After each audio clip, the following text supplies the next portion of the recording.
Imagine you check your bank account tomorrow morning and for the first time in your life, you see two commas. You have officially made your first $1 million. The dopamine hits your brain instantly. The first instinct for 99.9% of people is to exhale, to celebrate, and to buy. They think about the Lamborghini, the Rolex, or the down payment on a mansion. They view the money as a finish line, a reward for years of hard work. But for the 0.1%, the future billionaires, the first million is not a reward. It is a test. This is the very moment that separates the rich from the wealthy. While the lottery winner and the one-hit wonder spend their first million on liabilities that rust and rot, a future billionaire spends it on something completely different. They view that cash as a springboard for something much greater. In the next few minutes, we are going to deconstruct the psychology of the first million. We will look at exactly how titans like Elon Musk, Warren Buffett, and Jeff Bezos deployed their first 7 figures, not to buy things, but to buy freedom, leverage, and speed. Welcome to the psychology of empire building. The great filter, avoiding the lifestyle trap. The most dangerous moment in an entrepreneur's life is the day they get rich. There is a phenomenon known as lifestyle creep. As your income rises, your standard of living rises with it. You buy the nicer car, you upgrade to first class, you move into the penthouse. You are making $1 million a year, but you are also spending $1 million a year. You are simply a high-income poor person. Billionaires pass this test by doing something radical. Nothing. When Warren Buffett became a millionaire in his 20s, he didn't buy a yacht. He continued living in the same modest house in Omaha where he still lives today. When Jeff Bezos became a millionaire, he was still driving a Honda Accord. Why? Because they understood the power of compounding. They knew that $1 million spent on a car today destroys the potential of that money to become $10 million tomorrow. The first thing a future billionaire buys is financial runway. They take a portion of that money and lock it away in boring, safe assets. This isn't to get rich, it is to ensure they never have to take up a job again. By securing their basic survival expenses for the next 20 years, they buy the mental freedom to take massive risks with the rest of the capital. They stop working for survival and start working for legacy. Buying time, the staffing shift. Once survival is secured, the future billionaire spends their money on the single most valuable asset on earth: time. When you are broke, you trade time for money. You do your own laundry, you cook your own meals, you book your own flights. But once you have your first million, doing these tasks is actually a financial loss. If your time is worth $500 an hour, spending an hour grocery shopping is a bad investment. Smart entrepreneurs immediately fire themselves from low-value tasks. They hire a personal assistant, a housekeeper, a chef, and a driver.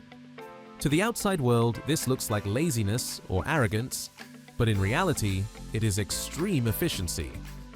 Elon Musk famously poured his early millions into freeing up his brain space. He didn't want to think about what to wear or what to eat. He wanted every available calorie of energy focused on engineering problems. By spending $50,000 a year on staff, the future billionaire buys back 1,000 hours of deep work. And that 1,000 hours is usually where the second, third, and fourth million are created. Buying access, the proximity key.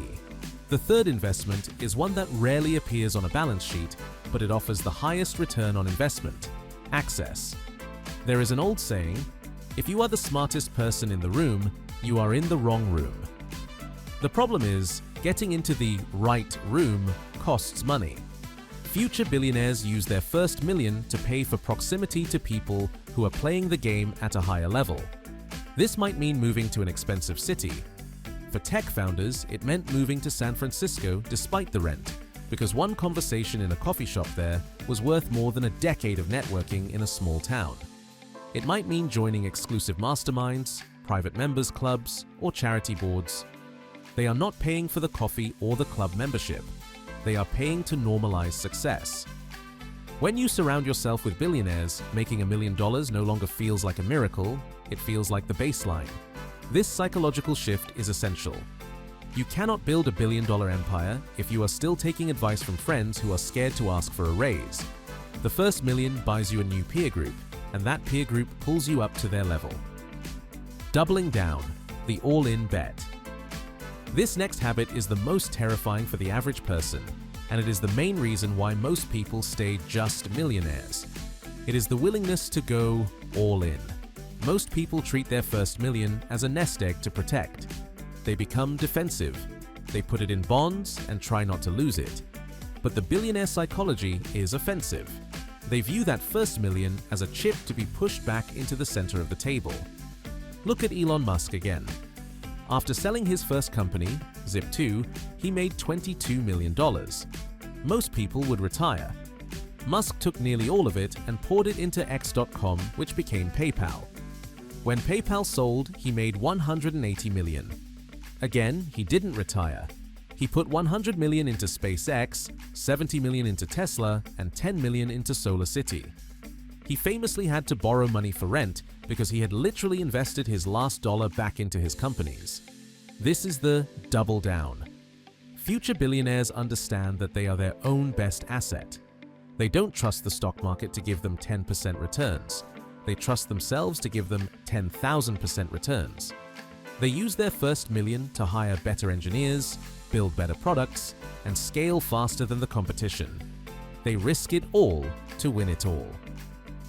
Buying brand, the reputation economy. Finally, there is a subtle but critical spend, reputation. In the early days, nobody knows who you are, but once you have liquid cash, you can manufacture authority. Future billionaires spend money to polish their public image. They might hire a top-tier public relations firm to get them featured in Forbes or the Wall Street Journal. They might self-fund a high-production documentary or write a book. This is not vanity, it is strategy. In the world of high finance, deals flow to those with the strongest brand. If you look successful, investors trust you with more capital. If you look like a thought leader, top talent wants to work for you. By spending $50,000 or $100,000 on branding, they make themselves look like they are worth $100 million. This perceived value opens doors that money alone cannot. It creates a self-fulfilling prophecy where the world treats them like a titan of industry before they actually become one. They buy the costume of the billionaire until the reality catches up. So, the narrative of the millionaire lifestyle, the champagne, the yachts, the shopping sprees, is largely a myth sold to poor people by marketers. The reality of the first million is far more boring and far more strategic. It is about buying freedom from chores. It is about buying access to mentors. It is about buying the safety to take massive risks. The first million is not the end of the game, it is simply the entry fee to the big leagues. Now, I want to leave you with a hypothetical question. And I want you to answer honestly in the comments. If you woke up tomorrow with exactly $1 million in your account, tax-free, what is the very first thing you would do? Would you pay off your parents' house? Would you buy a Ferrari? Or would you invest it all in your own business? Let me know below. It is fascinating to see how different people prioritize their freedom. If you found value in this breakdown, please hit the like button. It helps us reach more future empire builders like you. And to ensure you don't miss our next deep dive into the psychology of wealth, subscribe to the channel and turn on notifications. Until next time, keep building.